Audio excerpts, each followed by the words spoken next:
Hi, folks, and welcome in to another edition of Diddy or Didn't He here on Radio Misfits, radiomisfits.com. I am Pugs Moran. We do this every single day of the Diddy trial. Night 12, day 12. It's day 12 of the trial.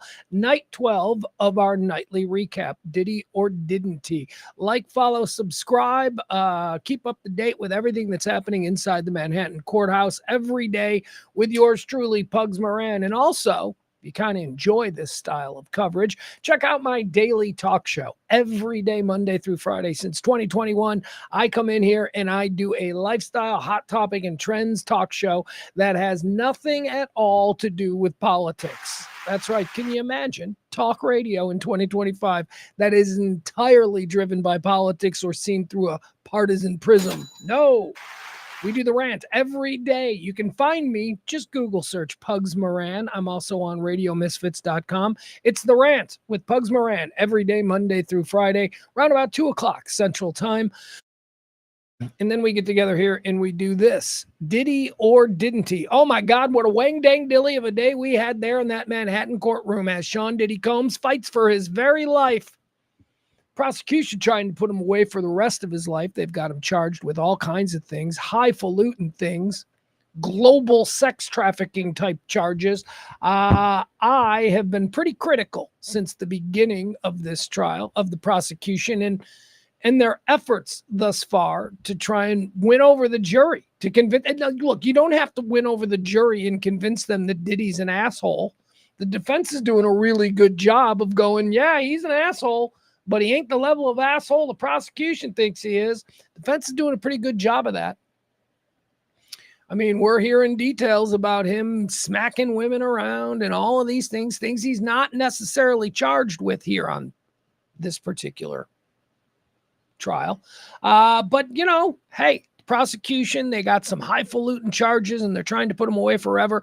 And the first 9 days of the trial, I had it 9-0. I had it 9-0 in favor of the defense. I thought the prosecution, I was saying that they overcharged him, that they don't know what they're doing, that all they're doing day after day is just engaging in this ritualistic humiliation of the guy. All kinds of crazy. I don't need to know all this crazy sex stuff about Diddy. I mean, I always figured he was an asshole, but I don't need to know this stuff. But this ain't the stuff that they're going to put him in jail for. So for the first 9 days, I, was giving victories to the defense, saying it was 9-0. Then on Monday, we came out of the box here on Monday, or no, on Tuesday, because we had the Memorial Day. So we come out of the box on Tuesday, and lo and behold, look at this. We got a win for the prosecution. It was 9-1. Then on Wednesday, the prosecution followed that up with another victory, 9-2. So today's the big day. We had Mia. Mia took the stand the entire time. Now, I have to apologize to you folks. Maybe some of you have been listening here. I think that I've been confusing Mia and Gina. We've been saying these two names about witnesses that we were expecting to hear from, prosecution witnesses, two other women who were testifying anonymously because they had also been sexually assaulted by, or they claimed to have been sexually assaulted by Diddy. Mia, who testified today, is a former assistant to Diddy who claims that she was sexually assaulted by him on numerous occasions. And she goes into details today. So we'll get into that. Gina, and this is important. It's an important distinction for us to make. Gina has also been named, is not her real name, will be testifying anonymously. She is another accuser saying that Diddy knocked her around and sexually assaulted her as well. Gina was a girlfriend. So you see the difference here that I'm trying, in my head, I've got to make this difference because in Diddy's world, I'm sure that he viewed his personal assistant differently than his girlfriend. So Gina is the other girlfriend who was in his life at the same time as Cassie, which her very presence doesn't do very much for Cassie's case. Cassie's case is that, Diddy controlled her and owned her and dominated her, and she was like his entire life, and he controlled her career, and she was a prisoner to him, and all of this stuff. That's her case. But now we're starting to see wait, he had a bunch of other women too. So maybe your idea of who you were in the pecking order of his romantic life is not necessarily the reality of the times. And I think that just the existence of a Gina who we hadn't heard about, but now Gina's a girlfriend who was around when Cassie was around. I think that lessens Cassie's standing as somebody who really feels special and, more to the point, specially persecuted. So Gina is not today. Mia is today. And Mia, boy, she was on the stand the entire day. She dominated.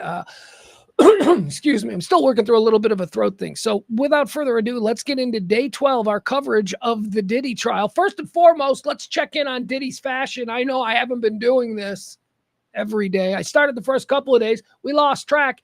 Diddy wore the same outfit 2 days in a row. Oh my God, the fashionistas, I think they went nuts.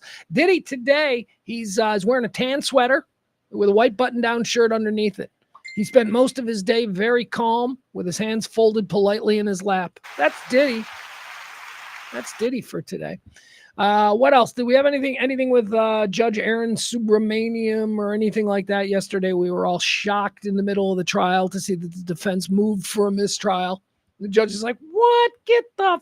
There was an incident out in front of the courtroom today.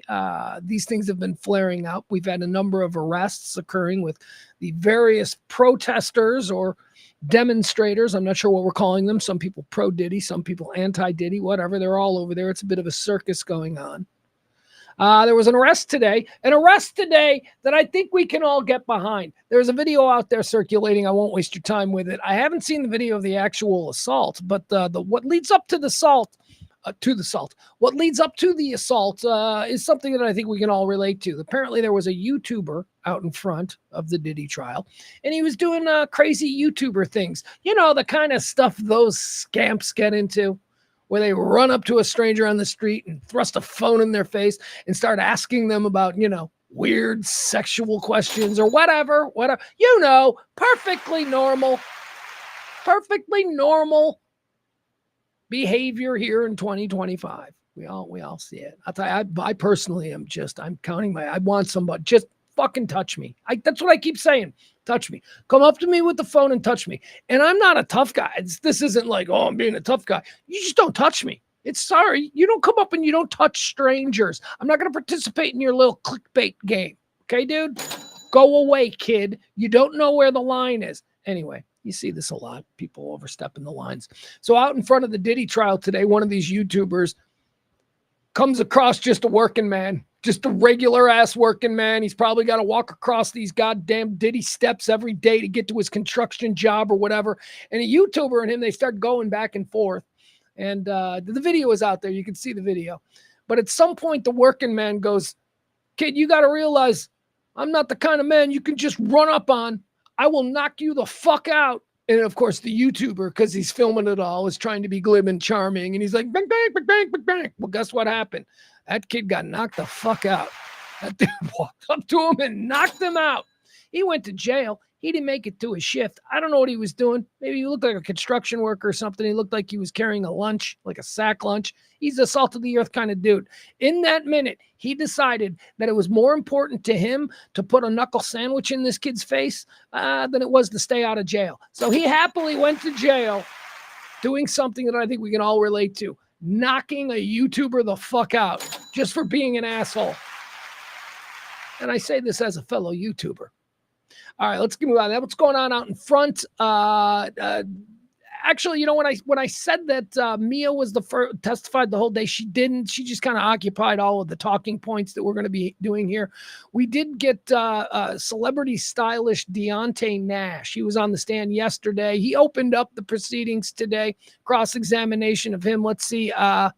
Nash testified that Cassie wasn't impressed with one of Sean Diddy Combs' side chicks. While Ventura was in a long-term on and off again relationship with the music mogul, Nash said that when Combs, who also went by the names Puff Daddy, was with Gina, see, we talked about Gina. Gina was the girlfriend. Ventura would encourage people to go out and have fun with her. Ventura would ask Nash, the stylist, and others to go to hotspot restaurants like Nobu in Toscovona. Gina is the pseudonym that one of Combs' alleged victims is being referred to at trial. She had been slated to testify, but had a change of heart in the lead up to the trial. So we don't know what the status of Gina is. The gossipy tidbits came out when Combs' attorney, Xavier Donaldson, was grilling Nash about Ventura's former flings while she was in her tumultuous relationship with Diddy.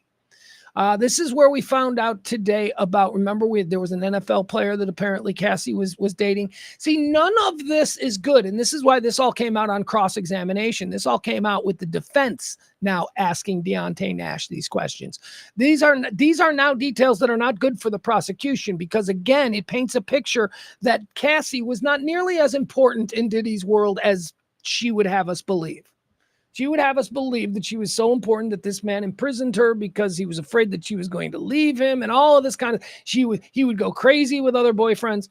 But now in cross-examination from the defense, we're starting to learn that, oh yeah, while Cassie was there was also Gina. And that Cassie, and this is strange, it seems that Deonte Nash, the stylist, is testifying today that when Cassie and Gina were both in Diddy's, girlfriend stable, that Cassie would encourage other people in Diddy's universe to go out with Gina.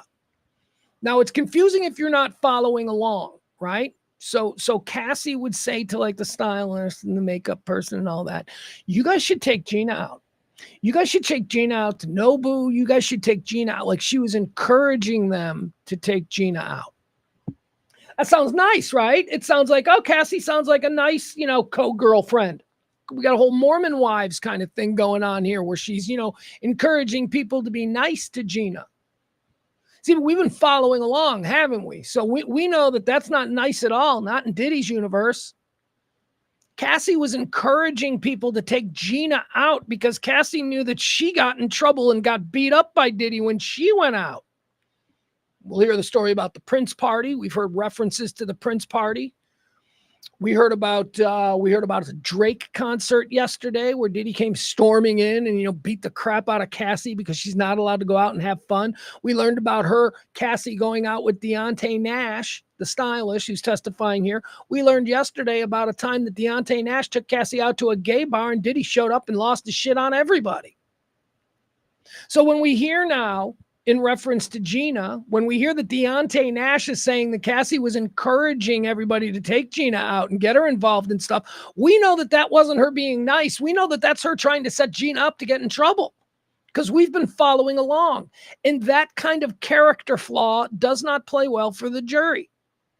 Once again, I keep taking us back to our first introduction to Cassie, which was this poor, innocent little girl getting ragdolled in a hotel video from the Intercontinental. Diddy beating her up. We projected all of these things onto Cassie. And now here we have this trial where we are learning that she is not this innocent, I just fell in love with a man who took advantage of. That is not the story here. Cassie wanted to be a star, and Cassie was manipulative. And we're starting to hear examples, and the defense made some good points today. I do think that overall, because of the weight of what we'll hear from Mia's testimony, I think that overall you can say that today was a win for the prosecution. But it doesn't mean that the defense hasn't done a good job consistently through their cross-examinations of kind of painting a picture of Cassie not being who a lot of us want to project her to be. Ventura would ask Nash and others to take Gina out to hotspots. The gossipy tidbits came out when Combs' attorney, Xavier Donaldson, was grilling Nash about Ventura's former flings. And this is where the information about Cassie was dating other people. We know about Cudi, right? We heard about the Kid Cudi thing. But we also heard mentioned in previous weeks that she had also been running around with a football player. So who's the NFL player? And again, mentioning that Cassie had other boyfriends at this time that she was supposed to have been a prisoner to Diddy, that also hurts the narrative that the prosecution wants the jury to buy. What do you mean she had other boyfriends? What kind of a prisoner has other boyfriends? Today we found out that the football player was former NFL linebacker Andre Branch. They also mentioned an NBA player. But the NBA player was not fully name checked. All we found out is that she was also dating an NBA player named Brandon. Okay. So that was cross-examination. It's like no matter how many points that I think the prosecution scores, And here now in the third week, we're starting to see the prosecution tie together some of these crazy over-the-top things in week 1 and week 2 that I had deemed to have just been humiliations. Now we're starting to see these things get tied together with other people who were, I was there when that happened. They testified to it last week. Let me tell you what I saw. So we're starting to see more, and that's good. That's good for the prosecution.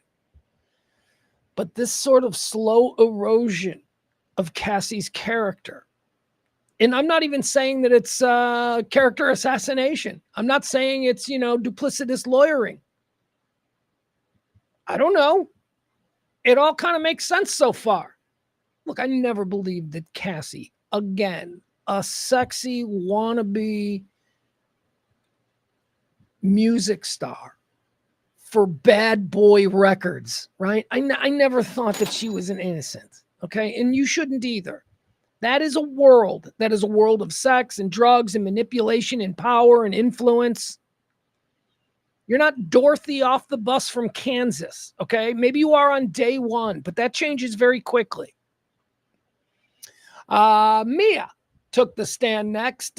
Mia is pretty much who occupied the day. Let's get into this. All right, Mia is Sean Diddy Combs' former assistant, whom he allegedly sexually abused. Some of the other people that she had worked for, so she is a professional in the world of celebrity assistants. She has worked for Harvey Weinstein. She has worked for Harvey Weinstein's ex-wife, designer Georgina Chapman. Well, I got a whole thing about her, too. I got a whole thing about Georgina Chapman. I don't understand what we're doing with Georgina Chapman. You ever seen Georgina Chapman? Harvey Weinstein's ex-wife? Oh, my God. Ooh, doggy. She is beautiful. She is like one of the most beautiful women I've ever seen. Georgina Chapman, guys, look her up. Here's the thing, though. She was like Harvey Weinstein's wife. Like, her entire power base in Hollywood is that she was Harvey Weinstein's wife. And Harvey Weinstein was very powerful. And she built this fashion brand, Marchese or something, off of all of the power and all of the support and all the influence that Harvey Weinstein had. She's just a pretty model who wanted to make handbags, and she hooked up with one of the most powerful people in entertainment. And all of a sudden, Georgina Chapman, has this thriving brand. Now, maybe it's deserved. I don't know. I don't know much about fashion. Or maybe she's just somebody who did something that any of us could have done if we had the power and weight of Harvey Weinstein's influence behind us. I don't know. Whatever it was, she was married to that monster for like a decade and took full advantage of all of it. Georgina Chapman should be a goddamn pariah in both Hollywood and civilized society in general. But she's not. She's with Best Actor winner Adrian Brody now. And she's sitting there in the front row at the Oscars. Did you see that at the Oscars when Adrian Brody won and he left his gum in his mouth? And then she did that really cute girlfriend thing where she ran halfway up the stage to take the gum out of her actor boyfriend's mouth. And then she sat down and everybody laughed and they went, "Isn't that cute, Georgina and Adrian Brody?" And I'm sitting there screaming at my TV going, that witch was married to Harvey Weinstein and she was totally cool with it.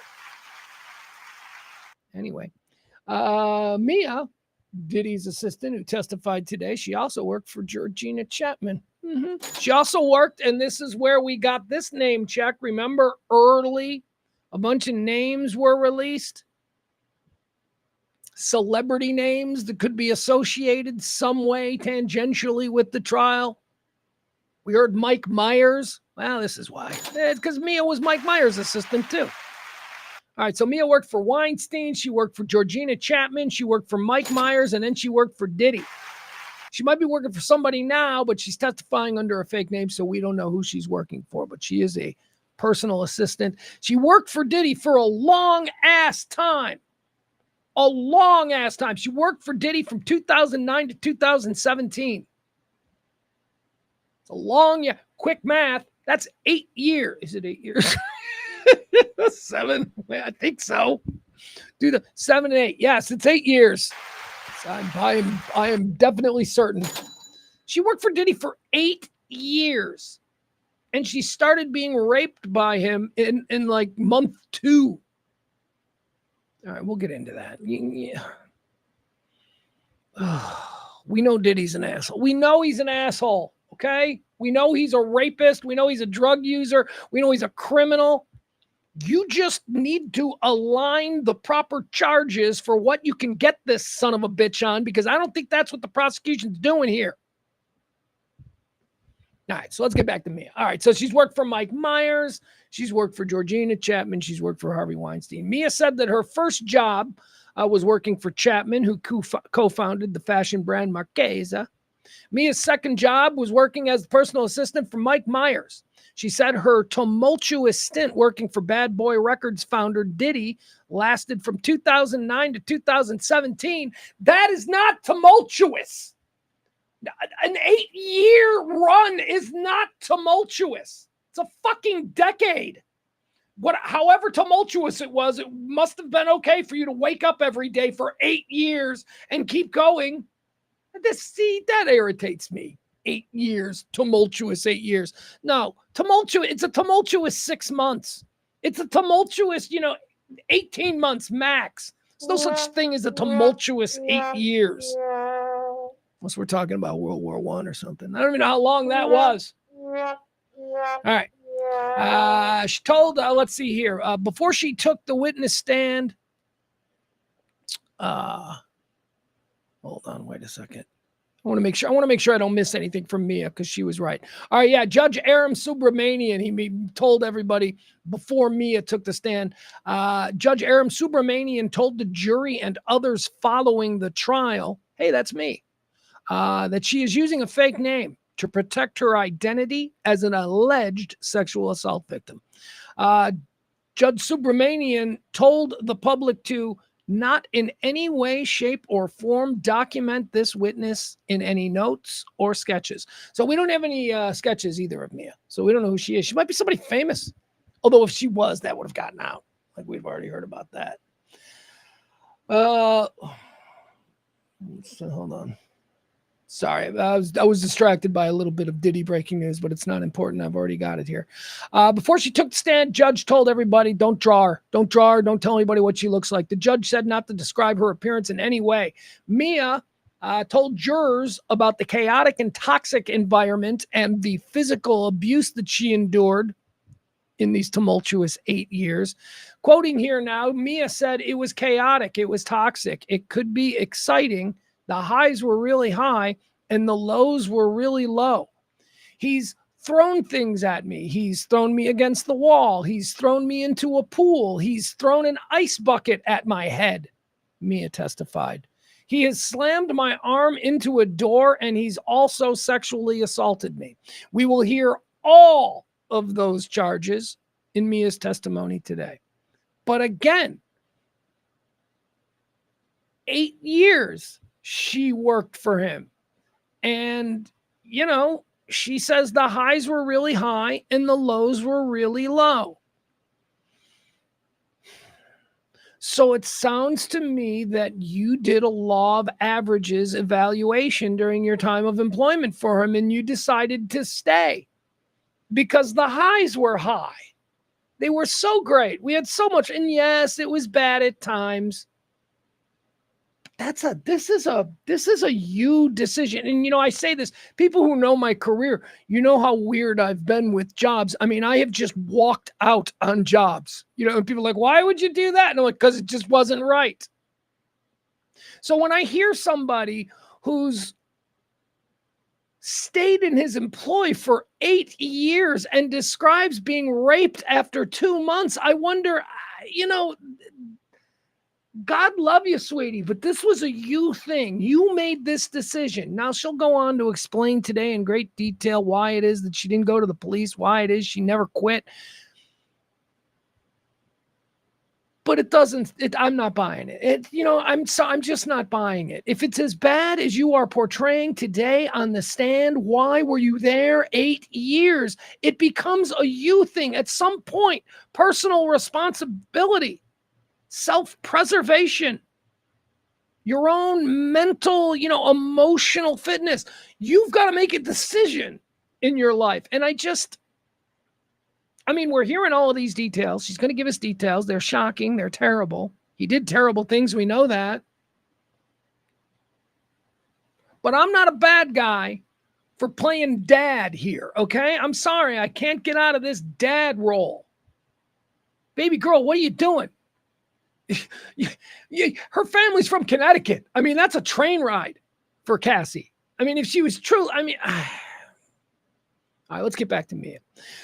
Mia says it was chaotic, it was toxic, but it could be exciting. The highs were really high and the lows were really low. She then goes on to detail all of the things that she's going to be testifying. Talks about how she was hired. Mia said that the head of human resources brought her to Diddy's apartment for the initial interview where he greeted her in his underwear. So they show up at the apartment. All right, so Diddy's at the apartment. He's probably got a million things. He's Diddy. He's got a million things. He's got to knock Cassie around. He's got to record a new album. He's got to shoot making of the band. He's got a lot of stuff going on. And one of the things that he's got going on is a new assistant's going to show up in the morning, and he's going to have a little talk with her, and they're going to decide they're going to hire her. This is how Mia comes into Diddy's universe. She knocks on the door. She's there with the human resources person. Diddy opens the door. It's like 10 a.m., probably eating a bowl of cereal. He's got a white robe on, and he's in his underwear. It's a funny story to tell in court. It certainly does humiliate him a little more. But let's break this down. Can we? Because I know it sounds bad. When you're talking about a sexual break, it sounds bad. But let's be honest about it. I spend a great deal of time in my underwear at my house. At my house, when I'm in my underwear all the time. And you know what? The people in my family who are in my universe, who see me every day, my son, whoever it might be, they see me in my underwear. That's just, I'm walking around in the underwear. You kidding me? If I'm laying up in bed and I'm watching TV and it's 10:30 and I want a bowl of cereal, I'm going to come downstairs in my underwear and I'm going to make that bowl of cereal because we are in my universe. So when you come over to Diddy's house at 10 a.m. and he's in his underwear, it's not like you showed up to a boardroom and he's wearing, fucking a tube top and hot pants. He's in his living room. Weird? Yeah, but he's Diddy. I'm guessing there's a whole lot more weird coming, sweet cheeks.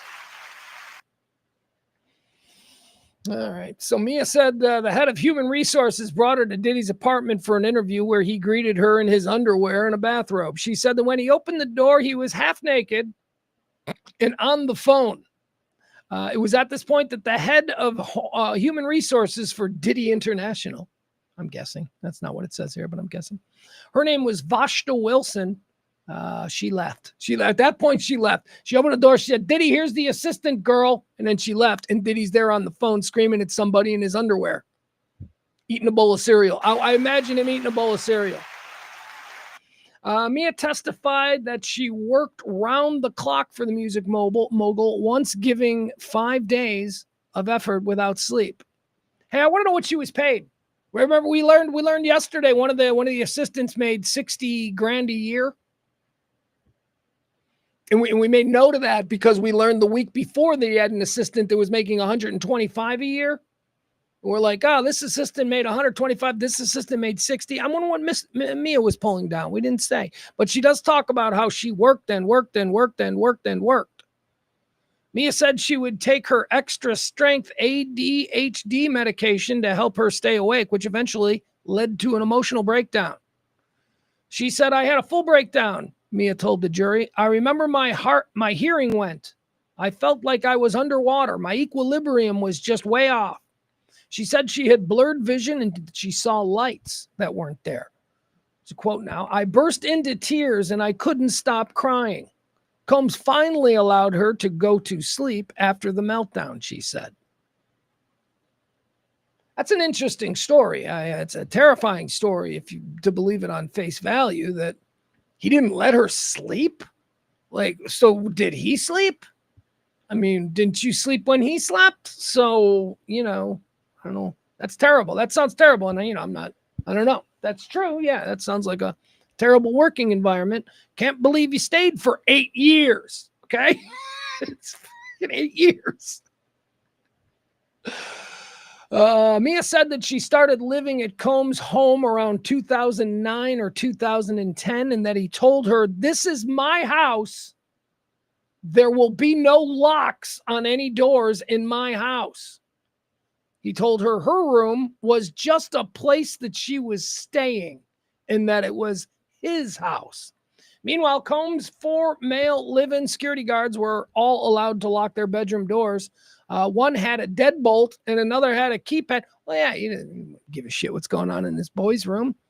Chicks, though, what chicks got going? We're curious. We're dudes. We're curious about what chicks got going on in their room. Or if you're like Diddy, you want to be able to break in and rape them anytime you want, which is part of the testimony that's coming up. Yeah, we're going to revisit why there were no locks on any of the women's doors at Diddy's house, as Mia testifies. Sean Diddy Combs would often take things away, especially for Cassie. So Mia got on stand and they asked her about what kind of control did you witness Diddy having over Cassie? Because remember, this is a big part of what we must believe. We must believe that Diddy controlled every crucial part of Cassie's life, from her career to, when she went out, who she saw, who she spoke to, how she dressed, all of this. So this is important. So now we got Mia. Mia says that Diddy would take things away from Cassie when he was upset with her. Mia said that his company had paid for Ventura's homes and her cars. I want to stop on that for a second, because think about this life these people are living. Combs paid for Mia's homes, plural, and cars, plural. It's a different world than the one I come from. Let's see here. Prosecutor Madison Schmeiser asked Mia, who was Ventura's close friend, if Combs would ever take away things that he paid for, and Mia responded, all the time, Mia said, noting that he would take her cars away from her, her jewelry and her cars, multiple cars, the jewelry and financial support when he was upset with her. Mia said that Combs had control over nearly every decision involving Ventura's singing and acting career. Okay, don't be stunned by that. He was her manager. He was creating her brand. That's what a manager does. When you are managing somebody's acting star career, if you're discovering somebody and you're going to fast track them and you're going to make them a star, and Diddy was a person who could make you a star, that's what you do. That shouldn't be shocking. It may sound bad in a court of law when it's accompanied by all of these other details about the way he controlled people in his life, but that is exactly what a manager does, and that is exactly what somebody else would have done if it weren't Diddy. They would have controlled her acting choices, her music choices, the way she dressed, the way she presents, the things she says. That's what a manager does.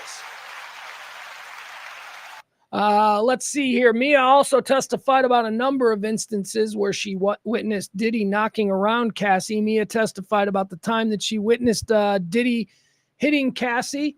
Assistant Mia said that the fight happened around 2009 or 2010, this at the Los Angeles home of Diddy. She said on the stand, I remember upstairs loud thuds, like something hitting the wall. Then I just remember seeing a suitcase being thrown over the foyer from the second floor. Okay, so that's, we've seen that in movies, right? Where like rich people, it's always rich people. It's rich people who have the second level and the big, north or east and west staircase where, two staircases to a landing. We've seen this in movies where rich people get divorced. It's usually a woman. She's like standing up there on the veranda in the main entrance of the house, and she's throwing suitcases and she's throwing clothes. You get out and don't you come. This happened in real life, being described right here. Diddy did that, but Diddy did that to Cassie. So Mia's testifying that in the Los Angeles home that there was a fight. She heard a fight happening, and then Diddy came bursting out of the room, throwing suitcases and clothing over the railings, doing the whole get out, get out, get out. She says Mia then found Ventura hiding and crying, shaking in a bush on the property. But Ventura, Cassie, gestured when Mia saw her to act like she wasn't there. So Mia left and didn't mention where Ventura was staked out.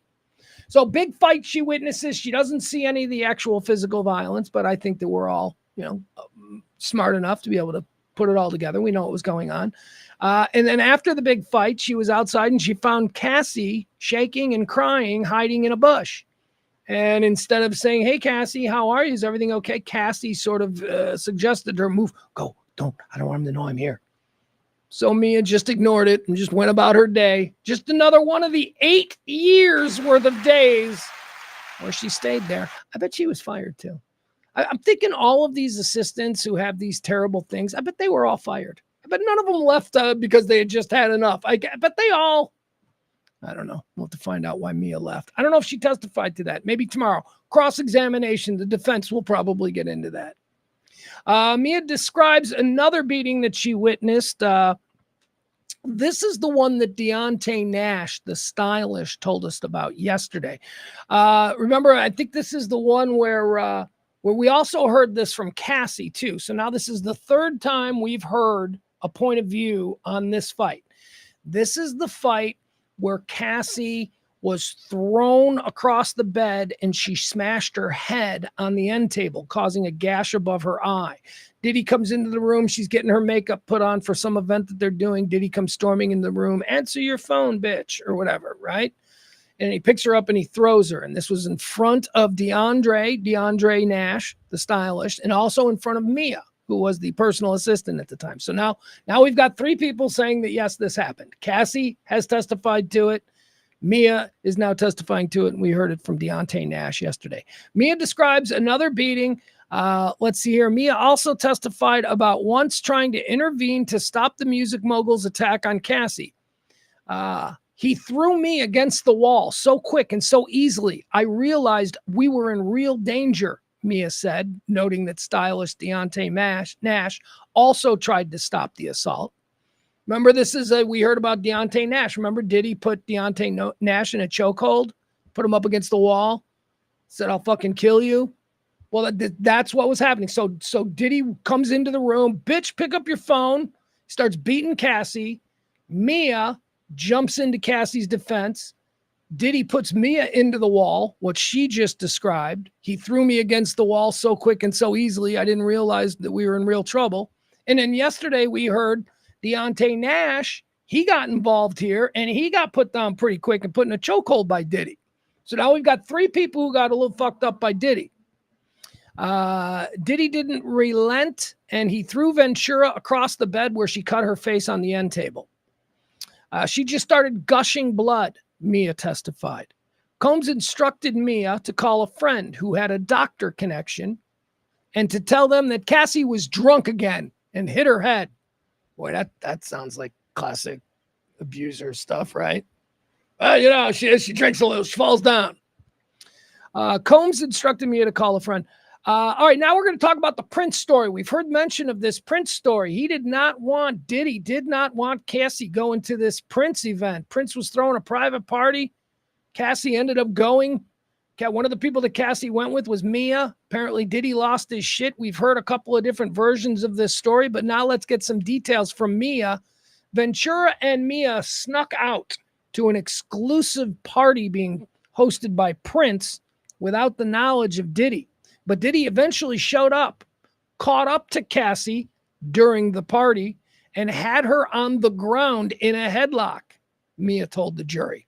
So Prince is throwing a party. Prince is like, Prince's party. Sexy people. Prince is throwing a party. Everybody's like, whoop, whoop. Everybody's having fun. It's a fucking Prince party. Come on. Anything can happen at a Prince party. So we're all dancing. We're all having fun at the Prince party. And then Cassie, she's dancing. Then here comes old Diddy. First of all, this is Prince's party, Diddy. I know you're Diddy, and I know that you occupy a certain rare airspace in the modern entertainment world, but you're at Prince's party, okay?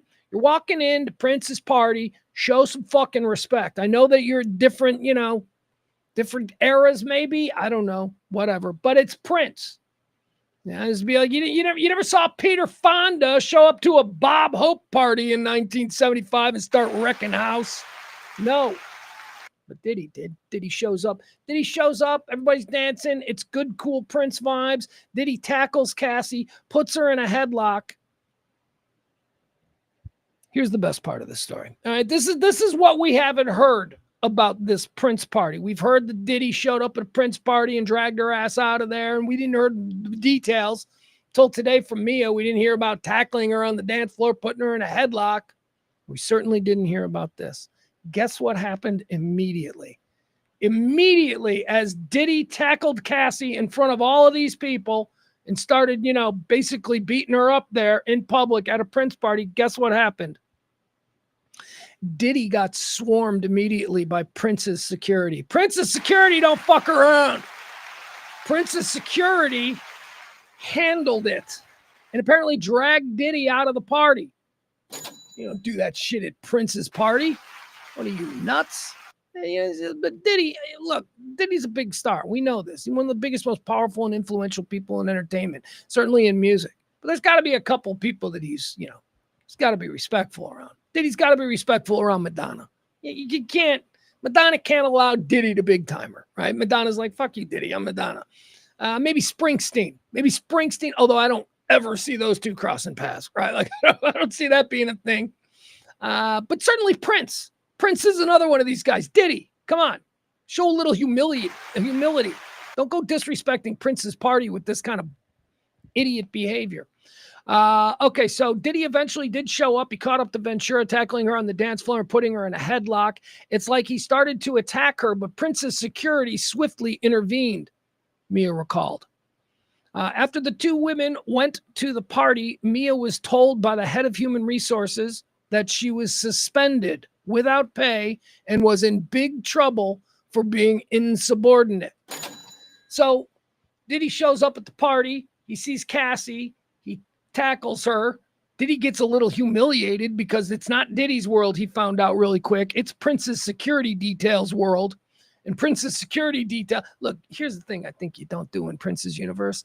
I don't think you raise your hand to a super hot,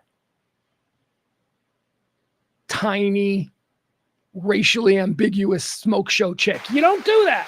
I don't think, Prince wouldn't have let anybody, backhand Sheila E. or Apollonia or Diamonds and Pearls or any of these people. All of these racially ambiguous smoke shows that he has surrounded himself with his entire life. You can't do that to Cassie, not at a Prince event. Oh, my God. The weight of the world's going to come down on you. And it did. So Diddy was embarrassed by the way that whole thing went down. So Mia testified that as soon as that party was over and she went back home with Mia, she was immediately contacted by Diddy HR, and she was told that she was being suspended for being insubordinate. Why was she being insubordinate? Well, we know because we've been following this trial. We know that if you engage in any kind of social activity with Cassie, if you go out to a bar with Cassie, if you party with Cassie,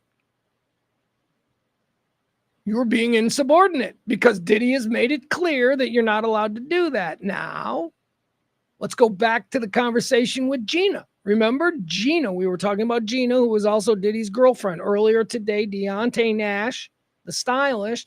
He testified that Cassie would encourage people within Diddy's universe to take Gina out. Hey, you should go to a Prince party with Gina. Prince is having a party. You guys should all take Gina, right?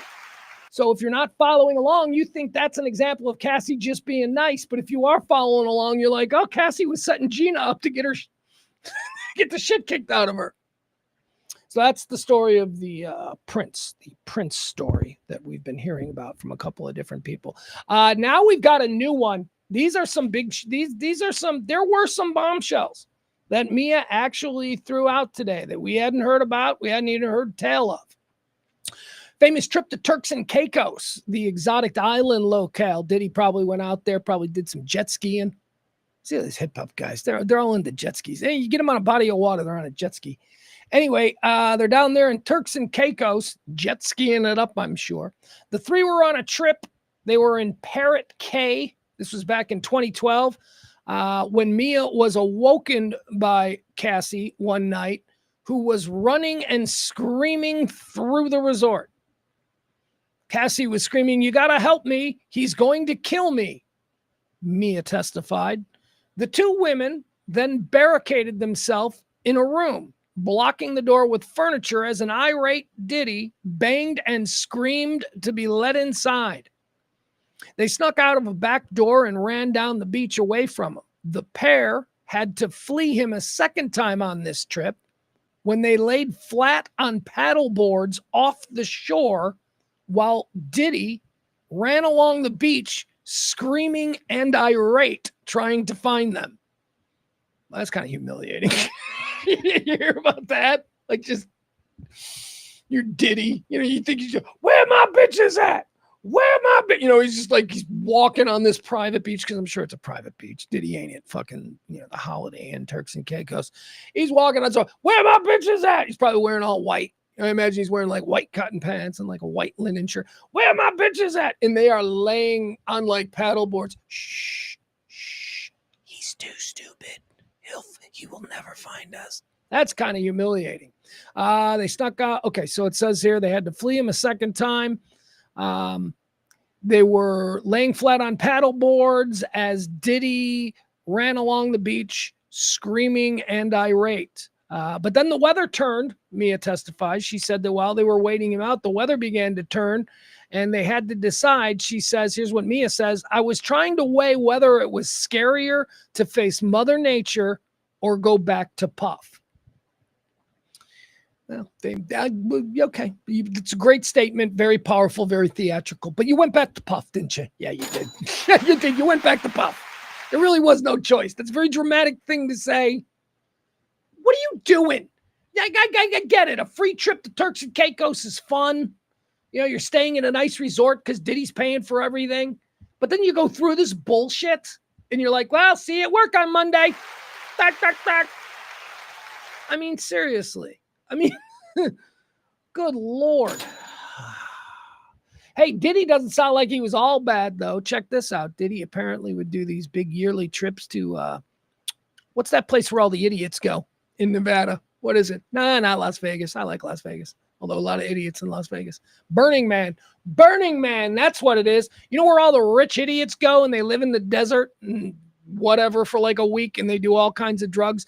That's what Burning Man is. Oh, get out of here. No, it's an interactive art installation that is socially evolved. Shut up.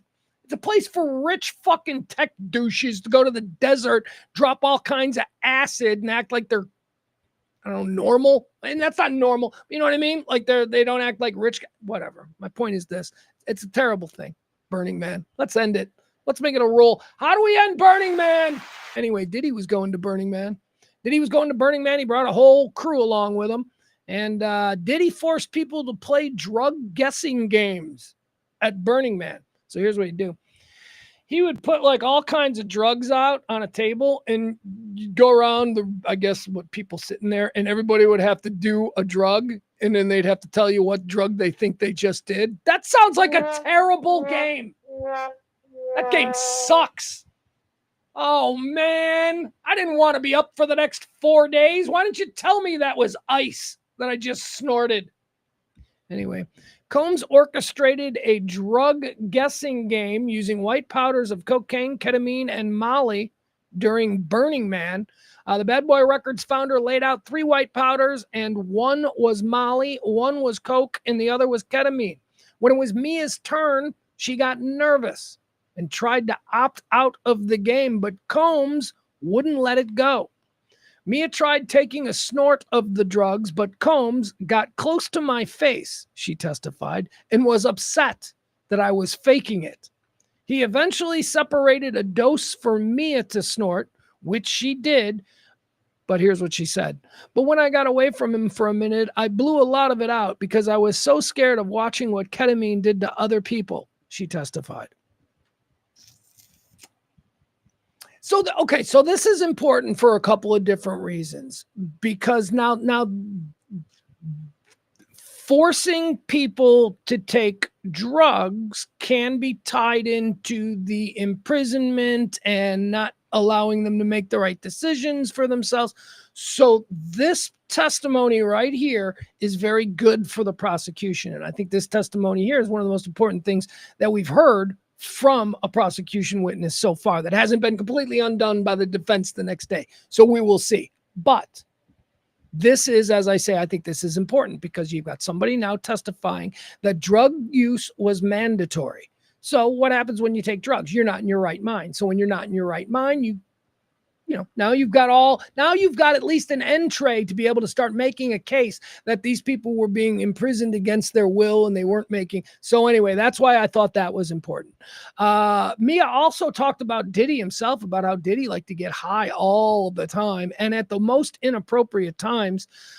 Diddy sometimes got high at wildly inappropriate times, Mia testified, like during board meetings and once during the Chelsea Handler TV show.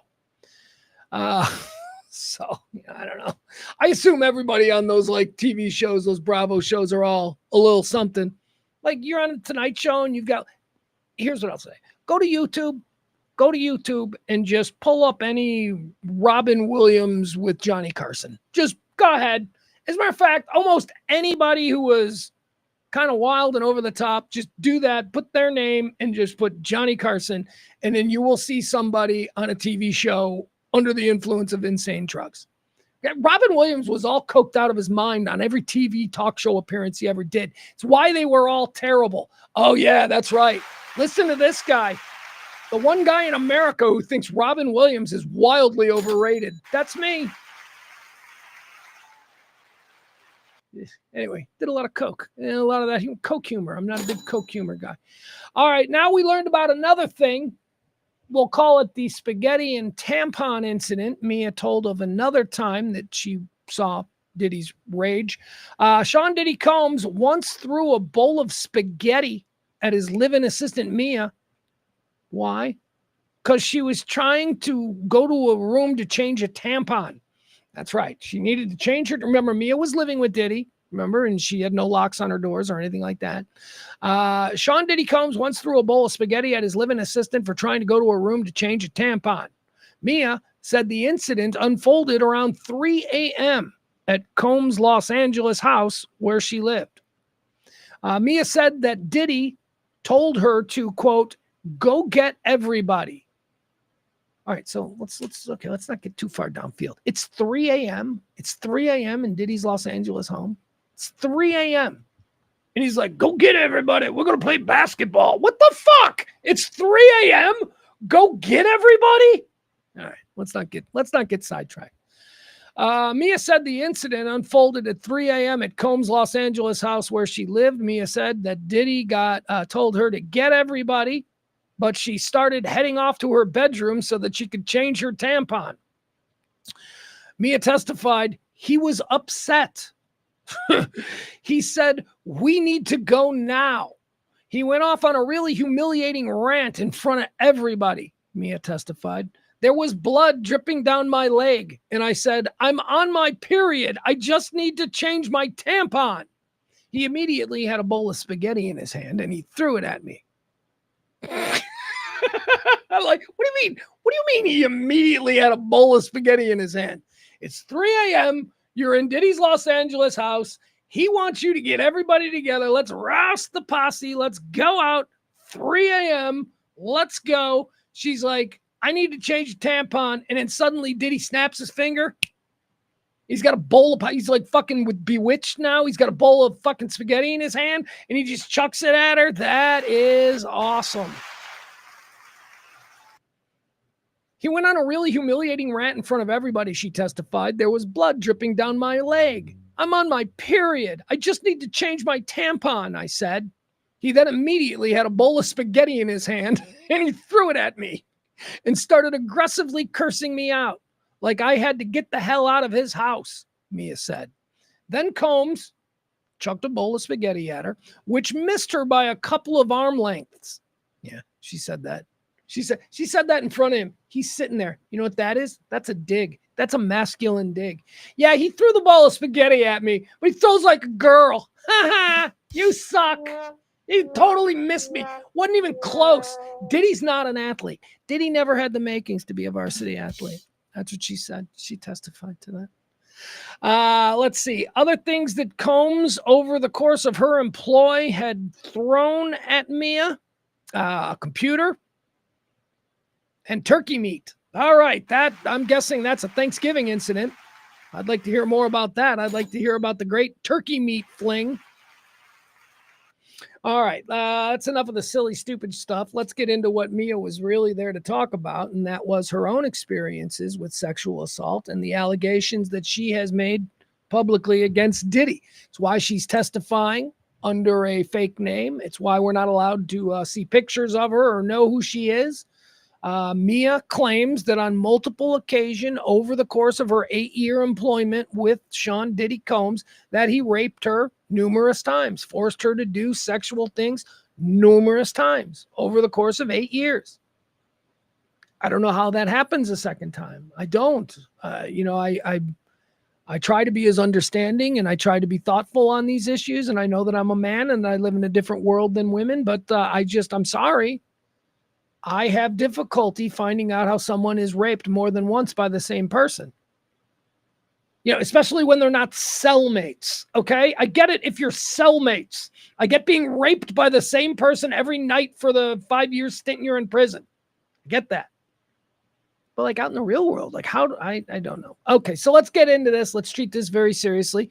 Mia, who is testifying anonymously, said that the first of numerous and sporadic sexual assaults during her tenure working for him, again, 8 years, took place during the Bad Boy record founder's 40th birthday at the penthouse at the Plaza Hotel. All right, so this is the first time. She's only been working for him here for a couple of months. Remember, she would work for him for 8 years. So she's only working for him for a couple of months. It's his 40th birthday, some big cool-ass Diddy 40th party going down at the penthouse at the Plaza Hotel. You ever been to the Plaza Hotel? Yeah, I mean, it's pretty nice. I went and had a drink in the bar there just because it's such a swanky, badass spot. Anyway, during the 40th birthday party, during the party, he called Mia into a kitchen, clearing everyone else out, and started telling her what a great job she was doing working for him. Because remember, she had just started with him. Before pouring them both 2 shots in order to, as he said, toast his birthday.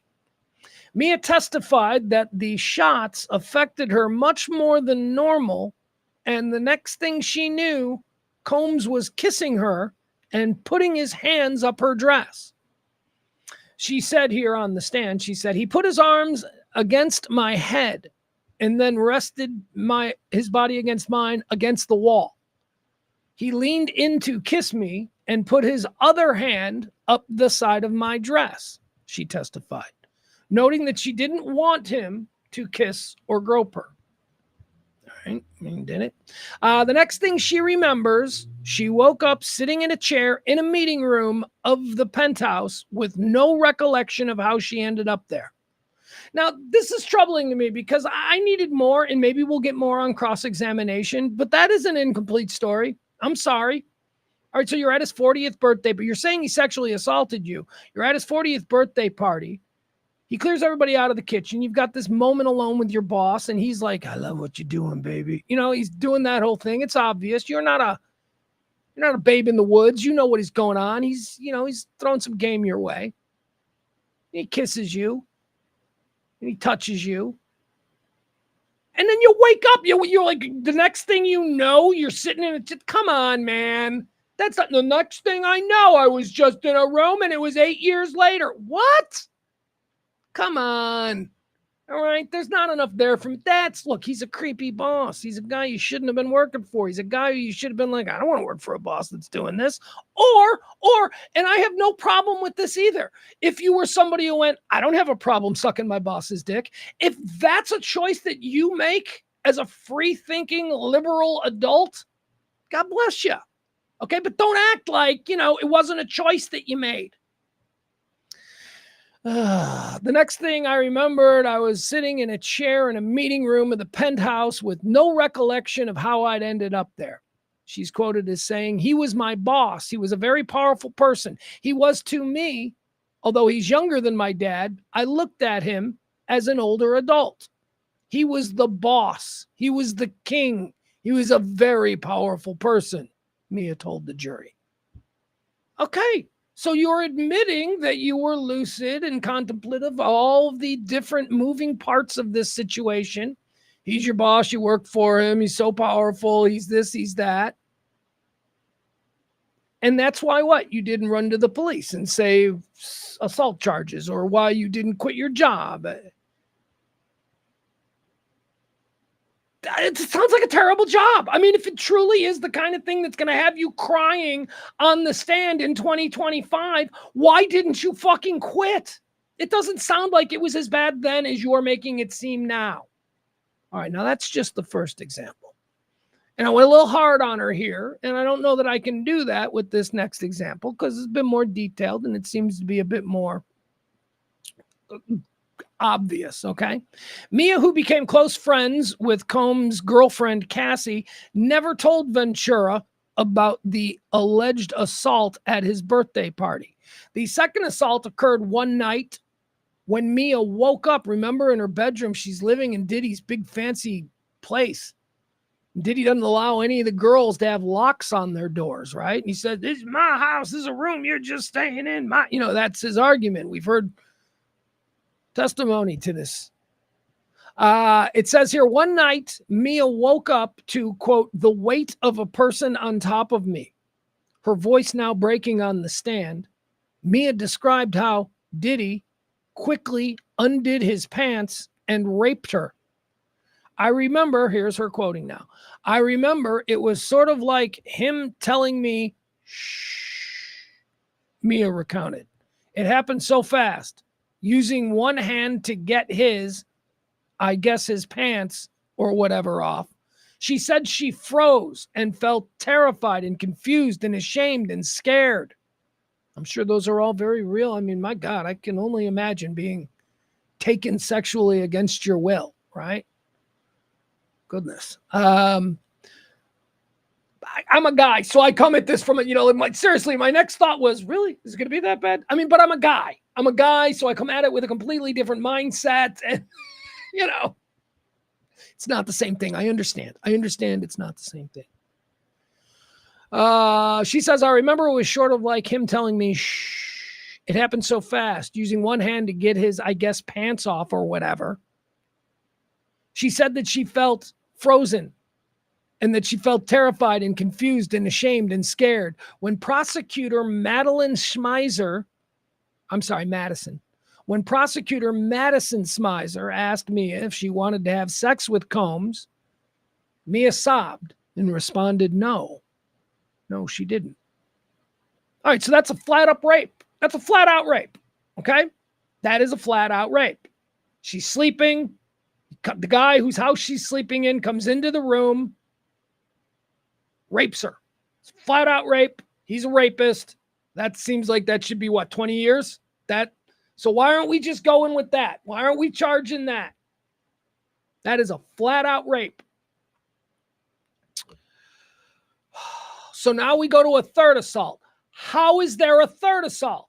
How does she wake up in the morning and we are believing that she is telling the truth? All right. For the sake of today's testimony in this conversation, she is telling the truth. We believe you. This happened to you. You woke up in the middle of the night and Diddy was raping you in your bed. We believe this happened. Why did you go on to work for him for another 6 years or whatever?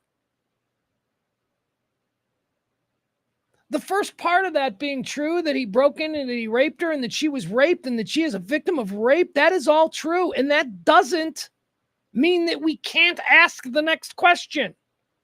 Why was there an opportunity for a third rape? So let's get to that. The third assault, Sean Diddy Combs' former assistant Mia testified that she'd felt like trash after the hip-hop mogul attacked her for a third time. Here's what she says happened. Here is the third time. And this sounds very dominant. This I totally believe too. This sounds like the kind of thing that a guy like Diddy, after having raped her numerous times over the past 8 years, would think is totally appropriate. What I'm about to describe to you. Mia, who is testifying anonymously, she worked for Combs between 2009 and 2007. She described a time when Combs was getting ready for a trip. Mia sat on the floor of Combs's closet.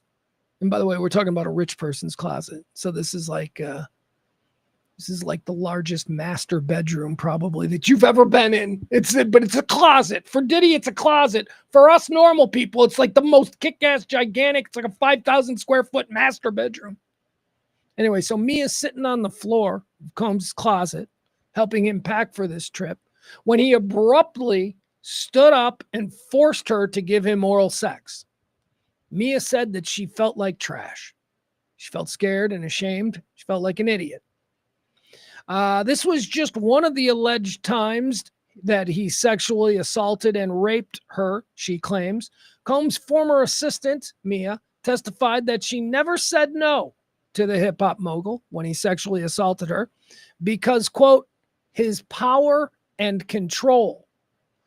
Mia said that she didn't ever want to have sex with Diddy, but she was afraid to tell him no. She said, I knew his power and I knew his control over me. I didn't want to lose everything that I'd worked so hard for in this world. So that's the transaction. You're admitting that you made a choice, that this didn't have to happen to you, but you made a calculation that if you were to stop this from happening to you, that it might adversely affect everything that you've worked for. That's a transaction and a calculation. Self-preservation is why you stayed. So now, because we know that you've made this decision, Mia, and again, it sounds like you went through some terrible things. Now we have to weigh what the real punishment is. What are the what is the measure of the punitive damages? You stayed working with him for 8 years after he did all these things. They sound terrible, but really, how terrible were they for you if you stayed working with him for 8 years? Because, you just testified to, what would it have done? I couldn't have gone to anybody. I couldn't have, it was a good life. It was fun. I loved working for Diddy. What am I going to go work for Kid Cudi? I mean, this world sounds like it has some really cool parties with some really interesting people, but also a whole lot of fucking really gross, awful, terrible shit. And I guess if you love the parties, if you love the access to celebrity, if you love that kind of thing, you weigh everything and you decide at the end of the day what you want to keep doing. 8 years. He raped her for the first time after 2 months. 8 years. Again, it's very important that I find out how Mia left the employ of Diddy. Because if she got fired or something after 8 years of her saying she was raped, that's just, they had to ask you to, they were done raping you, is basically how we're supposed to read this. He was like, yeah, I don't want to rape her anymore. Let's get rid of her. I mean, look, I hope she quit. I hope she quit. That's all I'm saying. She goes on to say, I knew his power and I knew his control over me. I didn't want to lose everything that I had worked so hard for in this world. It was the only thing that I had anymore, Mia told jurors. Man, this poor kid, she's in a rough spot, man. But it's a big boy world. It's a big boy world where, you're 22 years old, you're walking red carpets, you're getting out of limousines, you're living a lifestyle that your 12-year-old cousin back in Kansas just thinks is the coolest ever. I mean, there's perks to it. It's fun. And I guess you make these trade-offs. Is that what these people do? Oh, I work for Diddy. It's so cool. I mean, sure, he rapes me from time to time, but private jets and the like. I am trying as a regular person to have sympathy for these people who have obviously been victimized by a monster. I don't know if he's a monster, a specific kind of monster that the prosecution is trying to get him convicted of, but he's definitely a monster in every other regard. He's a piece of human garbage. But I am desperately trying to find one likable person in this entire case.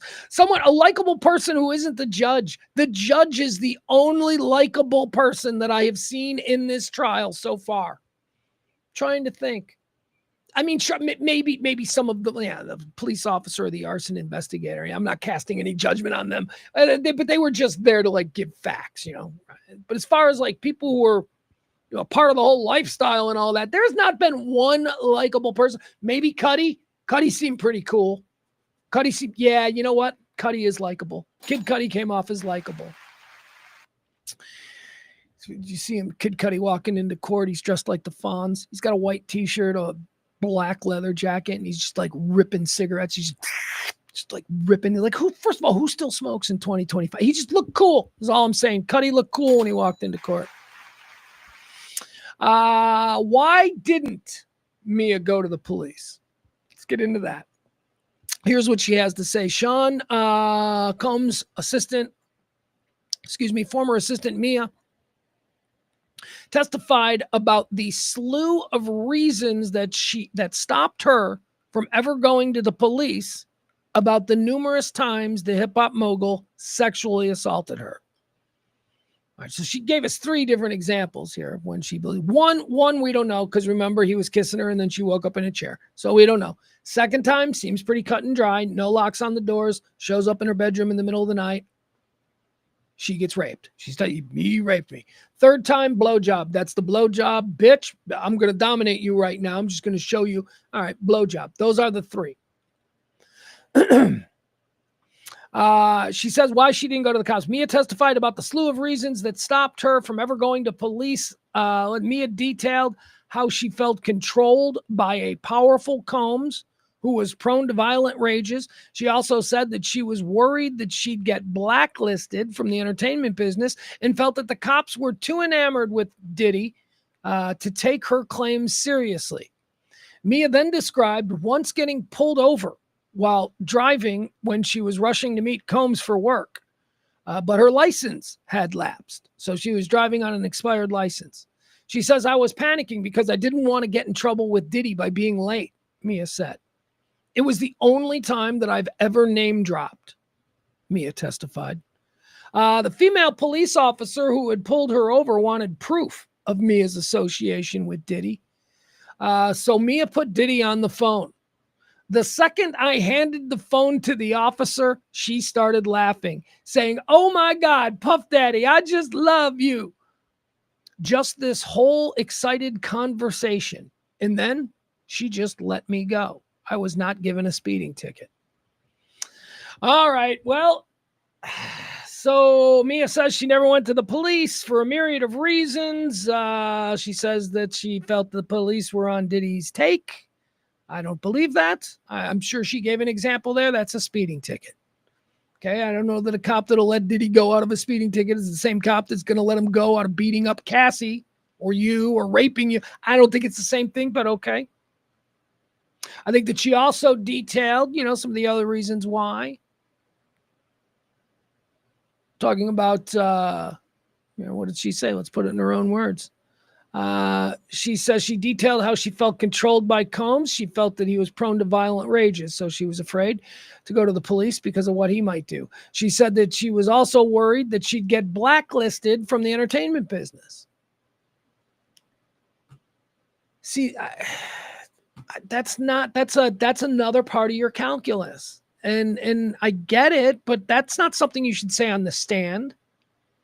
That's self-preservation. She's like, I stayed in this terrible situation and I allowed this rapist to continue out there raping and beating other women because I was afraid I might get blacklisted and not get another good job.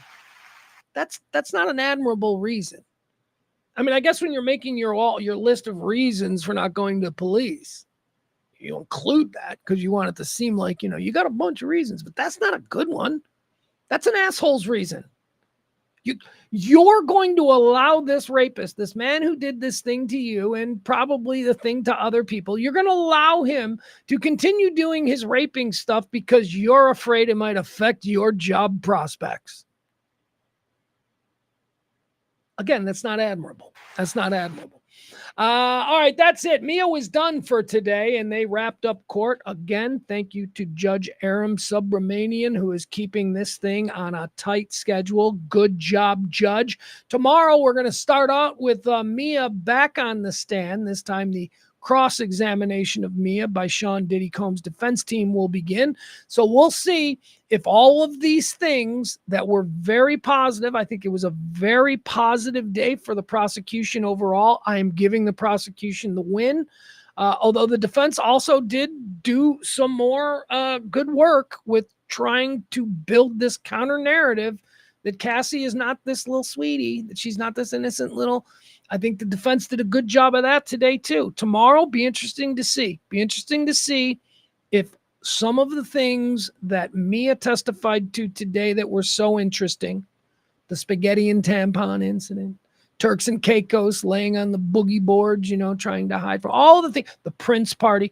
It'll be interesting to see what the defense will be able to undo with all of that stuff during cross-examination. All right, that'll be tomorrow. Be sure and like, follow, subscribe, Radio Misfits, radiomisfits.com. If you're listening to this as a podcast, well, you're doing it the way it was intended. But we also have cameras. If you want to see what I look like when I'm doing this stupid show, you can go to Radio Misfits there on YouTube or Radio Misfits there on Facebook, and you can watch the show in all of its video glory. I am Pugs Moran. Also like to invite you to come check out my daily show. If you like the way this sounds and you think, hey, that guy, I'd love to hear him talk about Newark Airport or whatever. I do a daily show. I call it Talk Radio for Normal People. We don't do politics. It's just talk radio. It's topics, hot topics, lifestyle. I got a 16-year-old kid. I talk about that asshole all the time. I mean that lovingly. He's my favorite asshole. But make no mistake. Hey, any of you got a 16-year-old, you know of which I speak, right? Please. Anyway, it's just kind of a different take on talk radio. Unlike anything that you'll hear on local talk radio in America. Why? Because we don't do politics. So I don't give a shit about how you voted. You shouldn't care how I voted. We don't see the world through any kind of partisan lens. We take these issues one at a time, and we meet every day at 2 o'clock. We call it The Rant.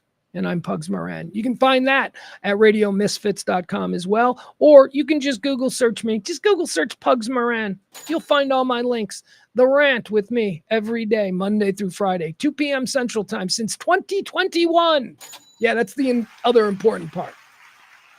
This isn't like something I've just been doing for a couple of days. So if it's something you like and you want to hang out with us, it ain't going anywhere. I just do that. Who else do we have tomorrow? I'm trying to think, do we have anything else to look forward to tomorrow as far as the trial goes? I mean, I'm definitely interested in how Cross is going to get after Mia tomorrow. But other than that, I'm not entirely sure. All right, follow me on Twitter, on Facebook, on all of that stuff. I'm Pugs Moran. This is Diddy or Didn't He? Exclusively where? RadioMisfits.com. Bye, everybody.